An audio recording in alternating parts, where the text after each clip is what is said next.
Afternoon, everyone. I'm Paul Wiedefeld, Secretary of Transportation. Thank you, Colonel Butler, for hosting us here today. With me is obviously the governor, we'll get to in a minute, the county executive, Fitzwater, and then also our administrator, Will Pines, and Mike Sakata from the Maryland Transportation Builders and Materials Association. Before starting, though, I did want to recognize Dana Radcliffe, our district engineer back there from State Highway, because he's the one that has been moving all the snow out here, sir, since the last almost 2 months now out here, right, Daniel? So thank you, Daniel, for you and your entire team for the great work you're doing. I saw the equipment out front, and I know you work around the clock all the time, so thank you, sir. County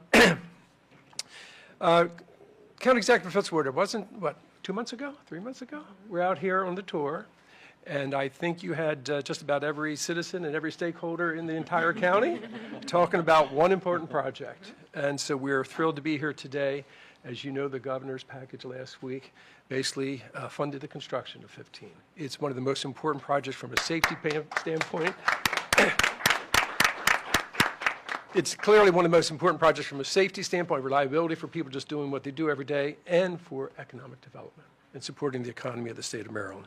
And obviously that has been the primary focus of the governor since he's come in office. So with that, I will now turn it over to the governor to preach more about what he's all doing here. Thank you, sir. Thank you, Paul. Thank you. Thank you. Good afternoon, everybody. It's a joy to be with you all, and first, Secretary Wiedefeld, I just want to say thank you. Thank you for the continued leadership and focus and devotion to this work.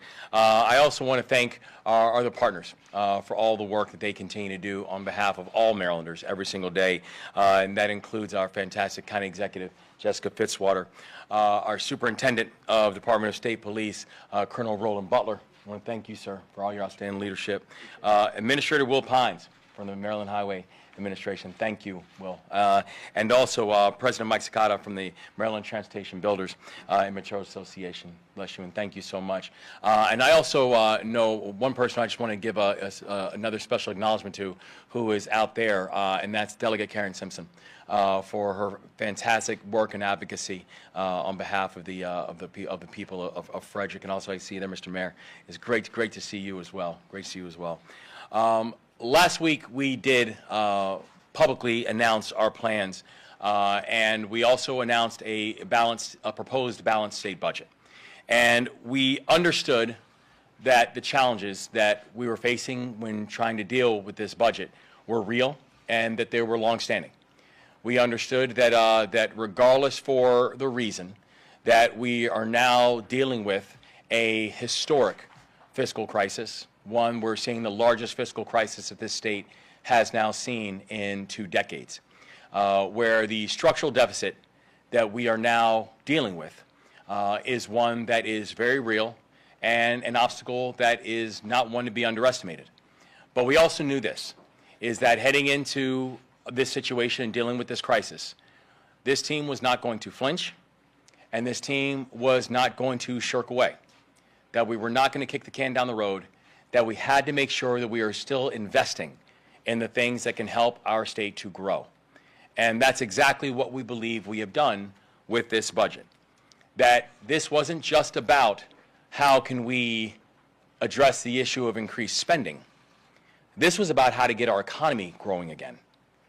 This was about how to make sure that Maryland is competing with not just its neighbors, but competing with every other state around the country, where the anemic growth that our state is seeing is not just unacceptable, but unless it was addressed, it was just simply managing a decline. And we knew that one of the main ways you had to be able to promote economic growth was to have reliable, efficient, and safe transportation.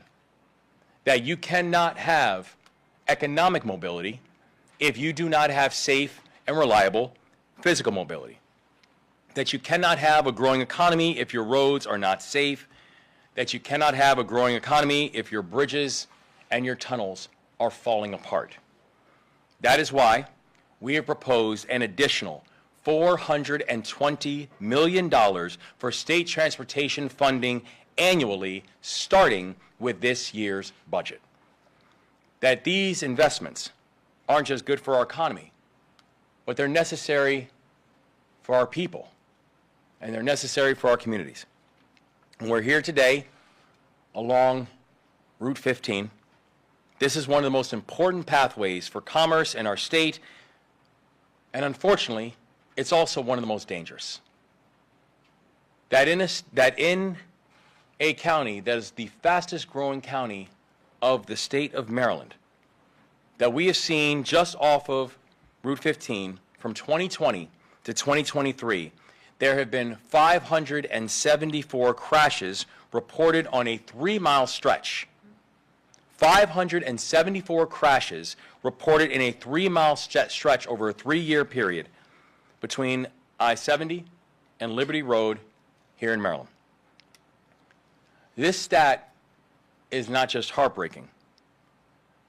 It's 574 families, 574 communities being hit, 574 unnecessary crashes along one of our interstates. That number alone fails to capture the real toll of these incidences. It's the hospital visits, it's the stress and trauma. It fails to capture the grief of also then speaking to families whose loved one did not make it home. And we will not accept that, because we have been very clear in this administration that keeping Marylanders safe is our #1 priority, and that includes safe on our state's roads. So through these investments, we will both meet the public safety mission and also ensure that our economy is growing and thriving in this region and also beyond. Because I want to be clear, the solutions that we are calling for are things that everyone should be able to get behind, regardless of your party, regardless of your region. Everyone should root for Maryland's economic growth. Everyone should root for Marylanders' safety. Everyone should root to make sure that Marylanders can go from where they live to where they work, or where they live to where they worship, knowing that they can do it in a safe fashion. We're saying this: let's fix the potholes so it's easier for trailers and trucks to haul cargo along the state highways. We're saying let's address highway capacity on busy roads so workers don't have to wait in traffic to get from where they live to where opportunity lies. We're saying let's work across the aisle and across the state to prioritize basic highway safety so that Marylanders can pick up their groceries or drop off their kids without worrying about going to a place that has historically been dangerous. And that work will start right here in Frederick, because today we are proud to announce that my proposed budget includes funding for Route 15. This $160 million project will add a third lane in each direction to improve safety and increase capacity. It's going to make Maryland safer, and it's going to make Maryland more competitive. And Frederick is at the center of our aspirations for Maryland. So it's appropriate that we start here. This is a community that's looking to the horizon and understands that Maryland can and should do big things. So Frederick, all eyes are on you.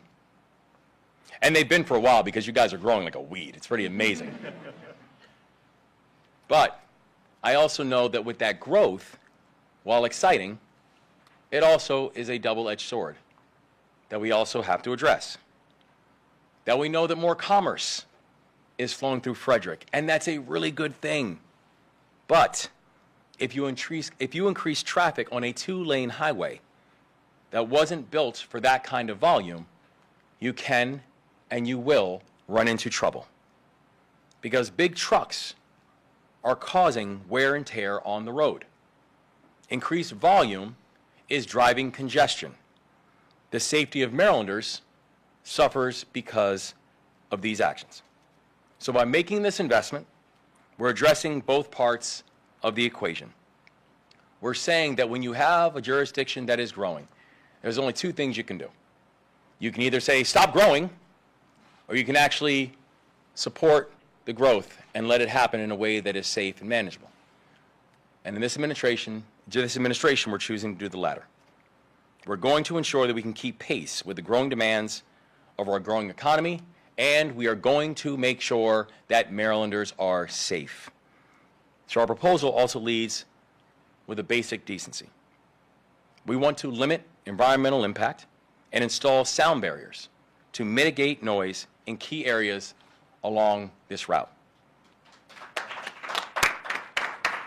This plan will bolster growth, enhance safety, and defend the integrity of our surrounding communities.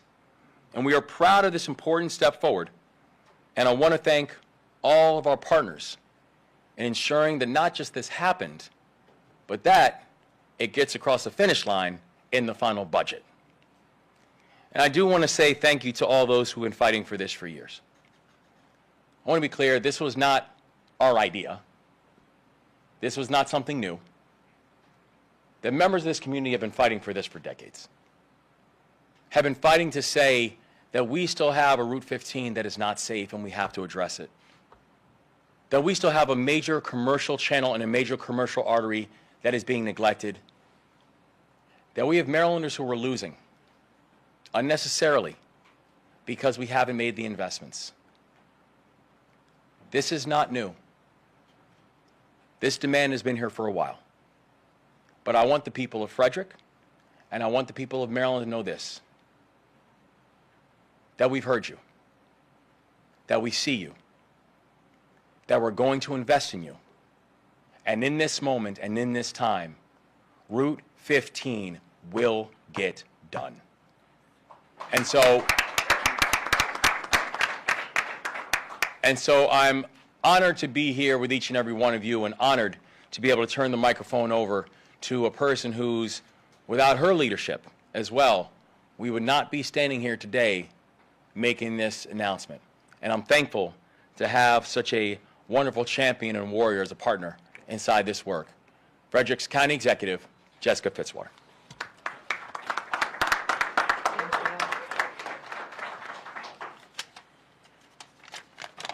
This is a great day in Frederick County and for the state of Maryland. Thank you all so much for being here. It is truly a privilege to stand today with Governor Wes Moore to announce funding for Frederick County's top transportation priority, state investments in US 15 safety improvements and congestion relief. As you all know, Frederick County is a politically diverse jurisdiction. My colleagues in city and county and municipal government and our state delegation run the gamut from the most progressive of Democrats to the most conservative of Republicans. But for over a decade, we have all agreed on one thing, that something has to be done to make US 15 safer for our community and, in fact, for the entire region. The governor stated some statistics about the number of crashes that have occurred on just this small stretch. But in preparing for today, I was talking to our folks at the Division of Fire and Rescue Services, and just during a 20-month period, December of 2022 to August of 2024, our folks with the Division of Fire and Rescue Services transported a total of 146 patients to the hospital with injuries received in accidents on US 15 between that same 3-mile stretch of road, I-70, to Maryland 26, Liberty Road. These numbers matter because these are our neighbors, these are our employees and our employers, and these are folks that have chosen Maryland and Frederick County to call home. So when we continued our advocacy for US 15, and the Secretary and I have had many conversations about this, and he's heard us, and the governor has heard us, we said we have to do better. And so in his FY26 budget, Governor Moore not only put the funding back, but offered a plan to cut taxes on Maryland's working families while meeting the needs of communities like ours. That is a big, hard thing to do, but the budget does it. So in crafting his transportation budget, he focused on highway safety.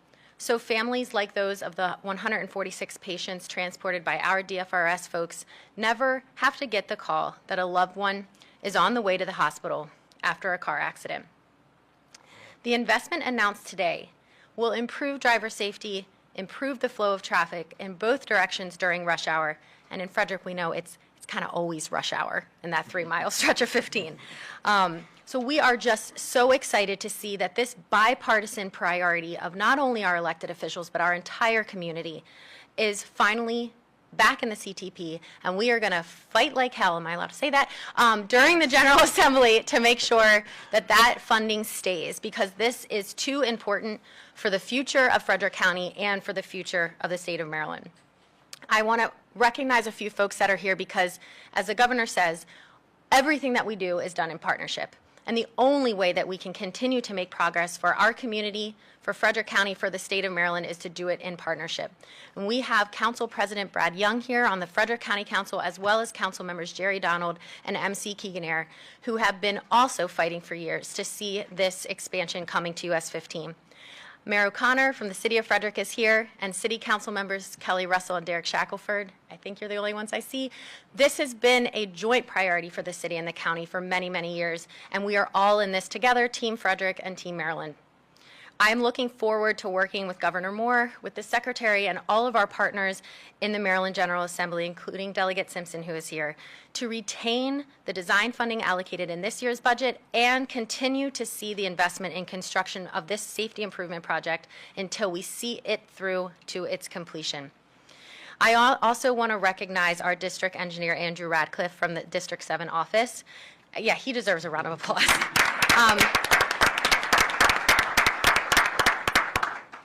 Not only for, of course, these last several weeks where we've had snow and his coordination with our highway team in Frederick County and all of our municipal teams as well, but he has really been a leader in pushing for this safety project, especially after the tanker incident, which was a high-profile and really devastating incident for so many families and for our community. So, Andrew, thank you for your leadership. And before I close, I also want to thank SHA Administrator Will Pines for his dedicated service.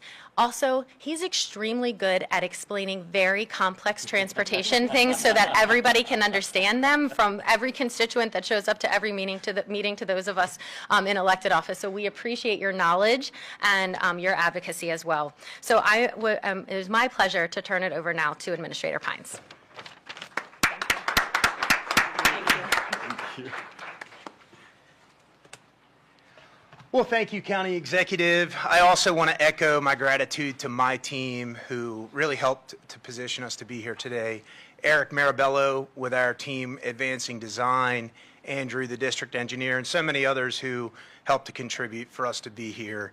I also just really want to say thank you to our state, Frederick County, City of Frederick, and industry partners who have helped us as we've worked to restore the funding, thanks to the governor, for the construction of the safety and capacity improvements along the 3 miles of US 15, US 40, between north of I-70 up to Liberty Road. We recognize how critical this project is for the community. The project will improve safety and mobility along the corridor while supporting interstate commerce and the economic growth of so much of Maryland. At SHA, our goal every day is to provide reliable and safe highway facilities for all of our users. And this project will support a wide range of mobility needs, from essential freight movements to supporting the daily commutes of major economic generators and employment hubs such as Fort Detrick. Frederick County is on the move, and this project will help bolster growth with a highway system that supports it. We anticipate the completion of this project will have a significant impact on the quality of life of those that live in and around Frederick, and even those who just are traveling through. The long-needed safety and capacity improvements in this section of US 15 seeks to reduce the number of crashes and address congestion along the corridor. This project will include, as was mentioned by our governor, an additional third lane in each direction of US 15. It will reconstruct 7 aging structures along the corridor and provide noise mitigation through sound walls in key areas along the corridor. The safety improvements will focus on enhancing traffic operations by improving weave, merge, and diverging vehicular movements, And these enhancements will provide safer transitions in areas where vehicles enter and exit the highway and merge into traffic. As we know, US 15 is a hot spot for vehicular conflicts and crashes. We observe higher crash rates along this corridor than the statewide averages, and our safety analysis forecasts that this project will help to reduce crashes by 46%, or more than 50 crashes per year.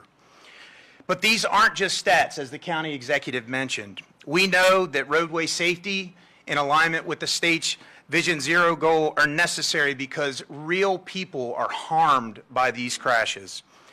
The SHA team experienced this firsthand back in 2023 when we responded to the tanker explosion, where tragically one individual lost their life, a home was lost, and several others were negatively impacted right here on this US 15 corridor. Additionally, beyond the safety benefits, the capacity improvements will support congestion relief and improve traffic flow along the corridor, enabling motorists and truck traffic to move more efficiently to reach where they want to go.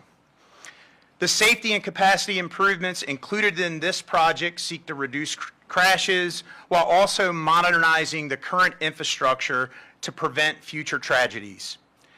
I want to thank Governor Moore and Secretary Wiedefeld for recognizing the importance of this project to us and providing the necessary funding in the governor's budget to see the project through. Thank you, and now I'll turn it over to my friend, Mike Cicada of the Maryland Transportation Builders and Materials Association.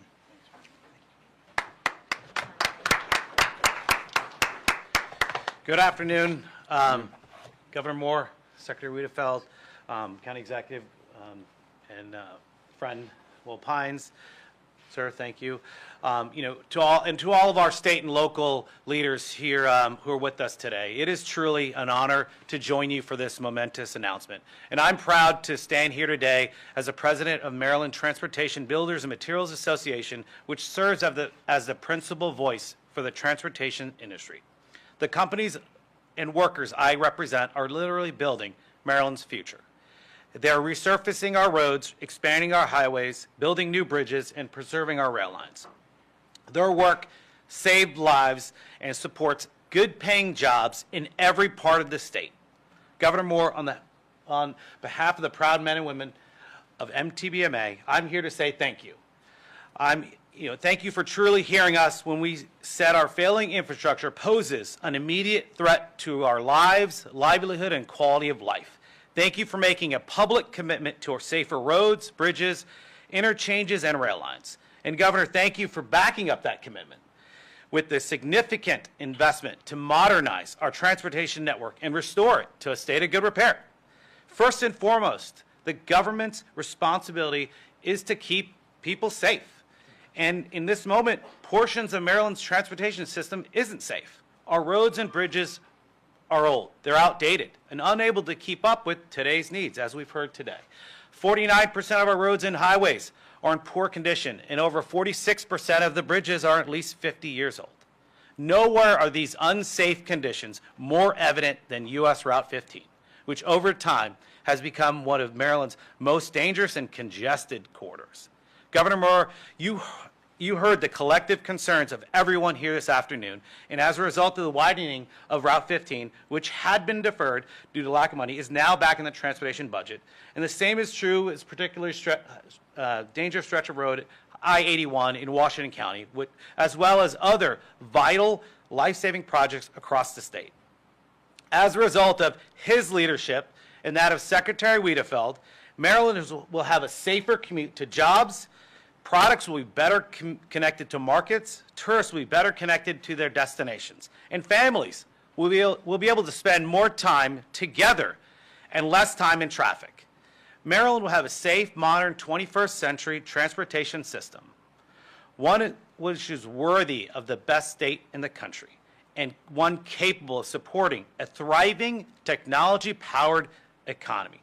MTBMA stands in support of the governor's transportation initiative and will do whatever is necessary to ensure its passage by the General Assembly.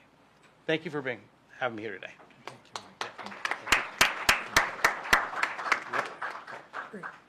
Thank you, Michael. That concludes our presentation. Be glad to take any questions that you might have.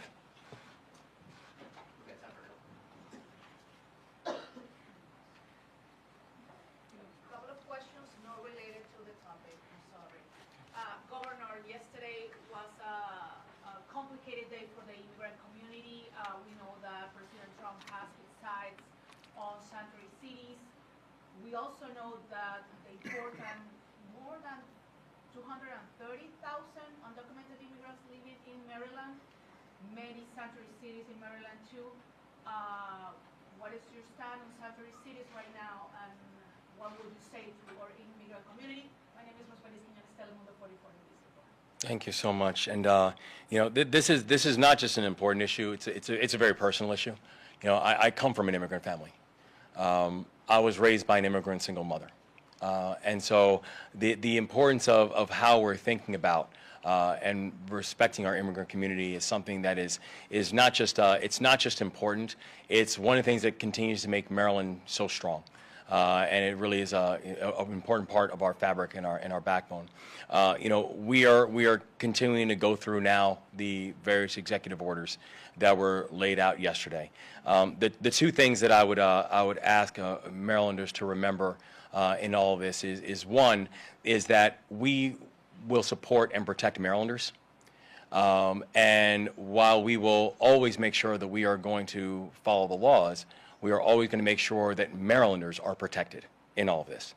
The second thing that I would say to all Marylanders is, you know, while we're still in the process of going through all of the executive orders that were signed yesterday, it should not be lost to any Marylander that today I'm in Frederick talking about road safety, and that today I was just with the county executive talking about school construction, and that just today we are talking about our plans to put millions of dollars into Catoctin, which is a juvenile facility, to be able to help support our youth, particularly our most troubled youth that is here in Frederick. And so our eyes are on the ball. We are going to make sure that we are focusing on growing our economy. We're going to focus on protecting Marylanders and protecting Marylanders of their rights and their constitutional rights. And so it's important that not just all Marylanders, but this new administration understands that as well. And you are talking about resources put into different areas. Any plans for resources towards legal advice for these families? Many of them have American citizen children who they may be left alone in Maryland if they're ICE carry mass deportations or mass raids in the state. Yeah, so in Maryland, I mean, we're actually very proud of the levels of support that we have for the immigrant community that we have in place. We work very closely with our local leadership. We work very closely with our nonprofit community, with our faith-based community. So in Maryland already, we actually have a very strong foundation in ways that we support the immigrant community. You know, as I said, we will always make sure that we will follow the laws here in the state of Maryland. We're also not going to do things that are unlawful in our state, and that includes, that's one of the reasons why we're currently sifting through the collection of executive orders that are coming through as well. One more for NBC4, just regarding Commanders. Okay. What are your thoughts about the Commanders? I hope they make the Super Bowl.